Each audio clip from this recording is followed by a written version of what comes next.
नमस्कार. पहिल्यांदा तुमचं अभिनंदन की प्रचंड डोक्याला ताप असलेलं डिपार्टमेंट तुम्हाला मिळालं. प्रचंड डोक्याला ताप असलेलं डिपार्टमेंट मिळालं म्हटलं तुम्हाला.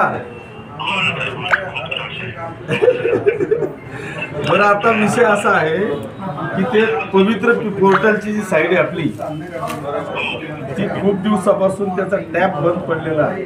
तो बंद असल्यामुळे अनेक लोक ते वेटिंगवर आहेत. दुसऱ्या टप्प्यातले जे शिक्षक भरती करायचे होते त्या कारवाईपासून ते सगळे बिचारे थांबलेले आहेत. तुम्ही ते पत्र आपल्याला व्हॉट्सअप करतो, तेवढं जरा करून घ्या.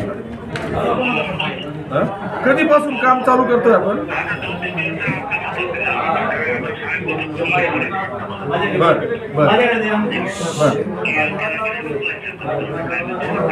बर काय झालं आता? अजून ते सगळे मंत्री घरोघरी देत